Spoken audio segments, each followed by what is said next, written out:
Hi കൂട്ടുകാരെ, പുതിയൊരു വീഡിയോയിലേക്ക് എല്ലാവർക്കും സ്വാഗതം.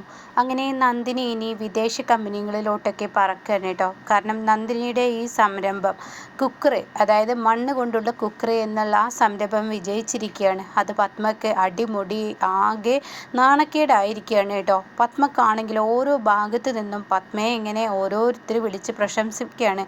പത്മേ, നിനക്ക് ഇങ്ങനെ ഒരു മരുമകളെ കിട്ടിയത് നിൻ്റെ ഭാഗ്യമാടി. ഞാനൊക്കെ ആണെങ്കിൽ ഈ ഓരോ പണക്കാരിയായ മരുമകളെ നോക്കി നടന്നിട്ട് എൻ്റെ വീട്ടിലെ എന്തിനും ഒരു ഗ്ലാസ് വെള്ളം എടുക്കാനും എൻ്റെ മകൻ എന്തെങ്കിലും ഒരു ഉപകാരം ഒന്നിനും ഇല്ല. എല്ലാതും അങ്ങോട്ട് ചെയ്തു കൊടുക്കണം, അങ്ങോട്ട് ചിലവാക്കി കൊടുക്കണം. ഇതൊക്കെ അവരെ കൊണ്ട് കാര്യമുള്ളൂ.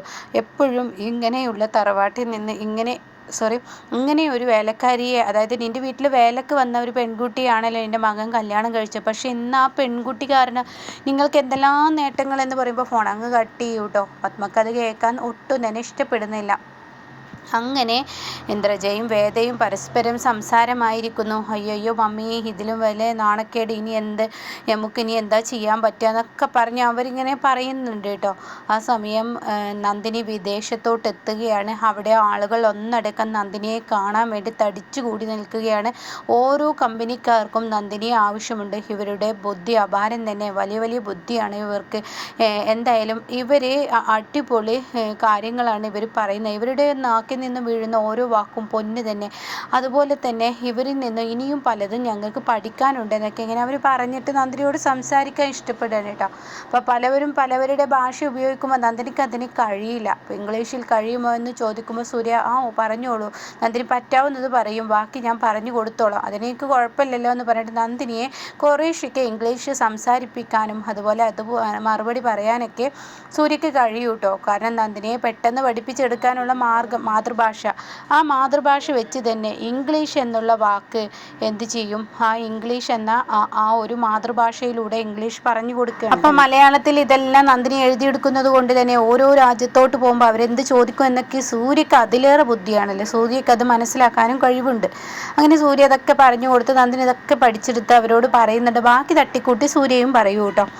അങ്ങനെ നന്ദിനി തിരികെ എത്തുകയാണ്. ഒരുപാട് ഗിഫ്റ്റുകൾ ഓരോരുത്തരും കൊടുത്തിട്ടുണ്ടാവും. കണ്ണ് ചിമ്മിപ്പോകുന്ന അത്രയും ഗിഫ്റ്റുകളായിരിക്കും നന്ദിനിക്ക് കിട്ടിയിട്ടുണ്ടാവുക. നന്ദിനിക്ക് അതിനോടൊന്നും ഭ്രമമില്ല. നന്ദിനിക്ക് അതൊന്നും ഇഷ്ടമല്ല.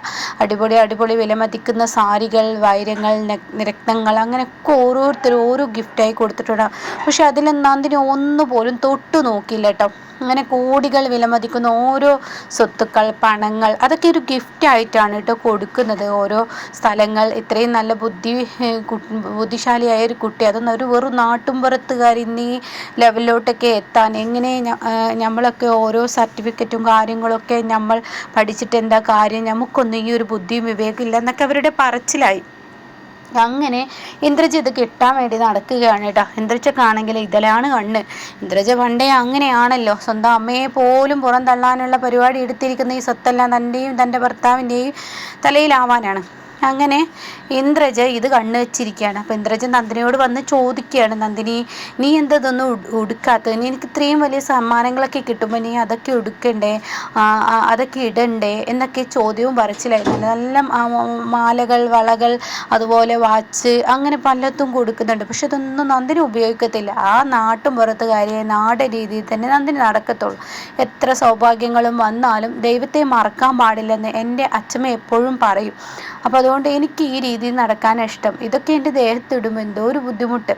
സൂര്യ പറയും, നീ അത് ഇട്ടോ. അപ്പോൾ എനിക്ക് വേണ്ട സൂര്യ സാറിന് ഇങ്ങനെ എനിക്കും അത്ര ഒന്നും ഇഷ്ടമല്ല, വലിയ ആഭരണങ്ങളും ഇതൊക്കെ ഇട്ട് നടക്കുന്നത് എനിക്കും അത്ര യോജിപ്പില്ല എന്ന് പറയുന്നു. അങ്ങനെ ഇന്ദ്രജിത്ത് പതുക്കെ പതുക്കെ നന്ദിനിയിൽ നിന്ന് ഓരോന്നോരോന്നായി പിടിച്ചെടുക്കുകയാണ്. അപ്പോൾ ഇത് കൊടുക്കുന്നുണ്ട് നന്ദിനിക്ക് വേണ്ടാത്ത ഒരു കാര്യമായതുകൊണ്ട് തന്നെ നന്ദിനി അത് കൊടുക്കുകയാണ്, അത് കൈക്കലാക്കുകയാണ്.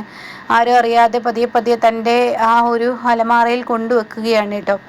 അതിനിടക്കാണ് പെട്ടെന്ന് വിദേശ കമ്പനി, ഒരു 2-3 കമ്പനി എല്ലാവരും കൂടി ഒരു അഭിപ്രായം പറയാൻ പത്മയെ കാണാൻ വരുന്നത്. അപ്പോൾ പത്മക്കാണെങ്കിലോ വലിയ വലിയ കമ്പനിക്കാർ തന്നെ ഇനിയും തൻ്റെ പത്മ ഗ്രൂപ്പുമായി ബന്ധപ്പെടുമ്പോൾ പറയാനില്ലല്ലോ. അവർ തമ്മിൽ ഇങ്ങനെ വിളിക്കുമ്പോൾ പത്മക്ക് പറയാനില്ല. അവർക്ക് വേണ്ട സ്വീകരണവും കാര്യങ്ങളൊക്കെ കൊടുക്കുകയാണ്. അങ്ങനെ നന്ദിനി ആണെങ്കിൽ അവിടെ ഉണ്ട്. ഈ സമയം പത്മയാണെങ്കിലോ തന്നോട് എന്തെങ്കിലും ചോദിക്കാനായിരിക്കും ബിസിനസ്സിലെ റാണി എന്ന് പലവരും വിളിച്ചിരുന്ന ഇന്ന് ഈ സ്ഥാനത്ത് നന്ദിനിയാണ്. അത് തന്നെ പത്മക്കുണ്ട്. അപ്പോൾ ഈ സമയം വീണ്ടും തന്നെ കാണാൻ വന്നിരിക്കുകയാണ്. ഒരു കുക്കർ മണ്ണ് കൊണ്ട് ചെയ്യാമെങ്കിൽ ഇനി കുക്കർ അവൾക്ക് ചെയ്യാൻ പറ്റത്തില്ലല്ലോ, ഇനി ഒരു സംരംഭം അവളെ കൊണ്ട് കഴിയില്ല എന്നൊരു തോന്നലാണ് പത്മക്കുള്ളിലിട്ട. അങ്ങനെ പത്മ ഇങ്ങനെ ടെൻഷൻ അടിച്ച് നിൽക്കുമ്പോഴേ ഇവർ കാണാൻ വരുന്നത്. അപ്പോൾ മാഡത്തിൻ്റെ കമ്പനി തുടക്കം മുതലേ ഞങ്ങൾക്ക് വലിയ ഇൻട്രസ്റ്റിംഗ് ആണ്. കാരണം ഓരോ വെറൈറ്റി കാര്യങ്ങൾ മാഡം കൊണ്ടുവരാറുണ്ട്. ഇപ്പോൾ മാഡവും അതന്നെയല്ലേ ചെയ്തിരിക്കുന്നത്. ഇപ്പോൾ മാഡത്തിൻ്റെ മരുമകൾ അതിലേറെ ബുദ്ധിശാലിയാണ്, മാഡത്തിനേക്കാൾ ബുദ്ധിശാലിയാണെന്ന് പറയുമ്പോൾ ഒരുപാട് ഉയരത്തിലോട്ട് അവരങ്ങ് കയറ്റിയിട്ട് പത്മയെ താഴോട്ട് എറിഞ്ഞിട്ടതുപോലെ ആയിട്ട് പത്മക്ക് ദേഷ്യം പിടിക്കുകയാണ്. ഓഹോ ആയിക്കോട്ടെ, അപ്പം നിങ്ങൾ വന്നതിൻ്റെ ഉദ്ദേശം പറഞ്ഞോളൂ എന്ന് പറയാണ്. ഉടൻ തന്നെ സൂര്യ അങ്ങോട്ടേക്ക് എത്തുകയാണ്.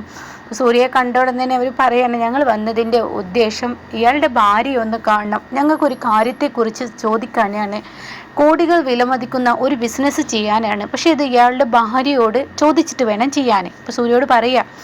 അത് കേൾക്കുന്ന ഇന്ദ്രജയും പത്മയും ചിരിക്കുകയാണ് കേട്ടോ. ഒന്ന് വിജയിച്ചത് വെച്ചിട്ട് അടുത്തത് വിജയിക്കുമോ എന്നുള്ള പൊട്ടിച്ചിരി അവരിൽ ഉണ്ട് കേട്ടോ. അങ്ങനെ ഇവർ തമ്മിൽ ചിരിക്കുമ്പോൾ സൂര്യയാണെങ്കിൽ ഈശ്വര എന്തിനായിരിക്കും. അപ്പോൾ സൂര്യ നന്ദിനി വിളിക്കുകയാണ്. പക്ഷെ നന്ദിനി വിളി കേൾക്കാത്ത പോലെ അവിടെ ഇവിടെ ഒതുങ്ങുകയാണ്. അപ്പോൾ രാജു പറയുന്നുണ്ട്, സൂര്യ സാർ അത് വിളിക്കുന്ന നന്ദിനി പോയി നോക്കുക. അയ്യോ അവർ ആ വലിയ ആളുകളുടെ ഒക്കെ മുന്നിൽ ഞാൻ എന്ത് പറയാനാണ്, അവർ എന്നിൽ നിന്ന് നന്ദിനി കൊച്ചെ ഇനി ഇത്ര ഇങ്ങനെ നിന്നെ തന്നെ ചെറുതാക്കല്ല, നിൻ്റെ ബുദ്ധി ഇപ്പോൾ ഏതെല്ലാം രാജ്യങ്ങളിൽ നീ ഉയർന്നു വന്നു, അപ്പോൾ അതുകൊണ്ട് നീ ചെല്ലെന്ന് പറയണം. അപ്പം നന്ദിനി പറയണം, അന്ന് എനിക്ക് അങ്ങനെ പറയാൻ കഴിഞ്ഞെന്ന് കരുതി ഇനി എന്താ എനിക്ക് പറയാൻ കഴിയുക, ഇനി എനിക്കൊരു ബിസിനസ്സിനെ കുറിച്ച് അറിയില്ല. അപ്പോൾ പത്മ ഇങ്ങനെ പുഞ്ചിരിച്ച് ഇരിക്കുന്നുണ്ട്. അപ്പോൾ പത്മ വിളിച്ചിട്ടും വിളി കേൾക്കുന്നില്ലെന്ന് കാണുമ്പോൾ പത്മ ഇങ്ങനെ പതിയെ സംസാരിക്കാൻ തുടരുകയാണ്. അപ്പോൾ ഞങ്ങൾ ഉദ്ദേശിക്കുന്ന ആ കൊച്ചു വരട്ടെ, അത് ഒരു കാര്യം ആ കൊച്ച് വിജയിച്ചെന്ന് കരുതി എല്ലാം ഇപ്പോൾ ആ കൊച്ചിന് കഴിയുമെന്നോ അറിയോ, ബിസിനസ് എന്തെന്ന് അറിയാത്ത ഒരു കൊച്ചാണ്, പെട്ടെന്നൊരു പൊട്ടഭാഗ്യത്തിൽ ഇങ്ങനെ ഒരു കാര്യം പറഞ്ഞു. കാര്യം എൻ്റെ മരുമകളൊക്കെ തന്നെയാണ്, പക്ഷെ അവൾ അങ്ങനെ ഇത് പറഞ്ഞു, പക്ഷെ അതങ്ങ് എന്താ പറയുക കറക്കി കുത്തി വീണതുപോലെ അങ്ങ് വിജയിക്കുകയും ചെയ്തു. പക്ഷെ എപ്പോഴും അങ്ങനെ ആവണമെന്നില്ലല്ലോ. അപ്പോൾ ഈ സമയം അവർക്ക് ഇഷ്ടപ്പെടുന്നില്ല. അപ്പോൾ അവർ പറയണേ, എന്താ ഇങ്ങനെ കൊച്ചായി സംസാരിക്കുന്നത്, അങ്ങനെയൊന്നും സംസാരിക്കരുത്, ആ കുട്ടിയിൽ പല കഴിവുകളും ഉണ്ട്, കുറേ സർട്ടിഫിക്കറ്റും കാര്യങ്ങളൊക്കെ മേടിച്ച് വെച്ചിർക്കില്ലാത്ത കഴിവുകളാണ് ആ കുട്ടിക്കുള്ളത്. അപ്പോഴേക്കും യതീന്ദ്രൻ മിണ്ടാതിരിക്കും, പത്മേ വെറുതെ കുടുംബം മറ്റുള്ളവർക്ക് മുന്നിൽ വലിച്ചഴക്കാൻ നിൽക്കണ്ടോ. അപ്പോൾ അവിടെ നിർത്തി. അപ്പോഴാണ് സൂര്യ അങ്ങോട്ടേക്ക് കയറി വരുന്നത് നന്ദിനിയെയും കൊണ്ട്. ഇപ്പോൾ നന്ദിനിയാണെങ്കിൽ പേടിച്ചിട്ട്, എന്തിനാ കൊച്ചു നീ ഇങ്ങനെ പേടിക്കുന്നത്, ഞങ്ങൾ വിളിച്ചത് നിന്നോടൊരു സംശയം ചോദിക്കാനാണ്. അപ്പോൾ ഉടനെ തന്നെ എന്താ എന്ന് നന്ദിനി ചോദിക്കുകയാണ്. അപ്പോൾ സൂര്യയാണെങ്കിൽ ധൈര്യത്തോട് പറഞ്ഞോളൂന്ന്. അപ്പോൾ അവർ പറയാണ്, നിങ്ങൾ അന്ന് സംസാരിച്ച കുറേ വാക്കുകൾ ഞങ്ങളുടെ തലയിൽ ഇത് പോയിൻ്റായി കിടക്കുകയാണ്. അപ്പോൾ എന്തോന്ന് വാക്കുകൾ എന്ന് സൂര്യ ചോദിക്കുകയാണ്.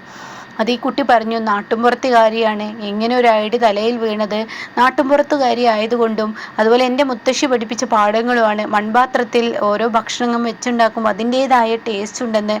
ഇപ്പോൾ ഞങ്ങൾ വന്നിരിക്കുന്നത് പത്മ ഗ്രൂപ്പിന് ഇനി ഫുഡ് ഐറ്റംസ് എന്തെങ്കിലും ചെയ്താലോ എന്ന് പറയാണ്. അപ്പോൾ ഉടൻ തന്നെ പത്മ പറയണു, അതിനെന്താ, എത്രയോ കാലങ്ങളായി എൻ്റെ മനസ്സിൽ കൊണ്ടു നടക്കുന്ന ഒരാഗ്രഹമാണ്, പക്ഷെ അത് എത്രത്തോളം സക്സസ് ആവുമെന്ന് എനിക്കറിയില്ല. ഫുഡൊക്കെ അല്ലേ, ചിലപ്പോൾ അത് വിജയിച്ചു, ചിലപ്പോൾ അത് വേസ്റ്റ് ആവും, കളയേണ്ടി വരും.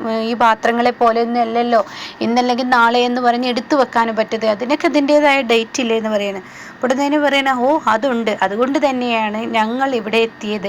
ഈ നിൽക്കുന്ന കുട്ടി എന്തെങ്കിലും ഒരു രുചിക്കൂട്ട്, അതായത് ഭക്ഷണത്തിൻ്റെ രുചിക്കൂട്ടുകൾ ഈ നിൽക്കുന്ന കുട്ടി പറഞ്ഞു തരികയാണെങ്കിൽ, അതിൻ്റേതായ ലെവലിൽ ഉണ്ടാക്കുകയാണെങ്കിൽ തീർച്ചയായും ആ ഫുഡിൻ്റെ കമ്പനി വിജയിക്കും എന്ന് പറയുന്നത് കേട്ടോ.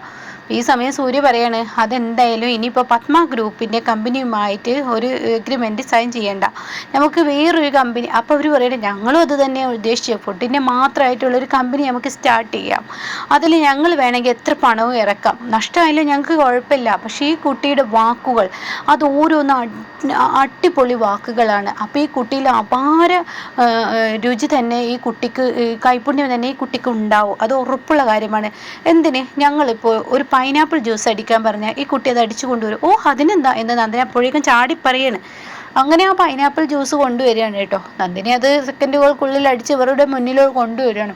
അപ്പോൾ ഇവർക്കൊക്കെ ഓരോ ഗ്ലാസ് കൊടുക്കുമ്പോൾ ഇവരൊക്കെ ഇങ്ങനെ പരസ്പരം ഇങ്ങോട്ടും നോക്കുക. അപ്പോൾ പത്മ പൈനാപ്പിൾ ജ്യൂസ് കുടിച്ച് ഇതോടുകൂടി അവർക്ക് ഫുഡും വേണ്ട, കമ്പനിയും വേണ്ട, ഒന്നും വേണ്ട വെച്ച് അവർ പോകുന്നു. അതാണ് ഇപ്പോൾ ഉണ്ടാകുന്ന ഇന്ദ്രജ എന്ന് പറയുന്നത്. നമുക്ക് എന്തായാലും കുടിച്ച് നോക്കാം മമ്മി എന്ന് പറഞ്ഞാൽ അതിലൊരു ഗ്ലാസ് അവർ കുടിക്കുകയാണ്. കുടിച്ചതേ അവർക്ക് ഓർമ്മയുള്ളൂ. എന്തൊരു ടേസ്റ്റ്! പൈനാപ്പിൾ ജ്യൂസിന് ഇത്ര ടേസ്റ്റോ? ഈശ്വരാ, ഈ റെസ്റ്റോറൻറ്റിൽ പോയിട്ട് കുടിച്ചിട്ട് പോലും പൈനാപ്പിൾ ജ്യൂസിന് ഇത്രയും ടേസ്റ്റ് ഉണ്ടായിട്ടില്ല.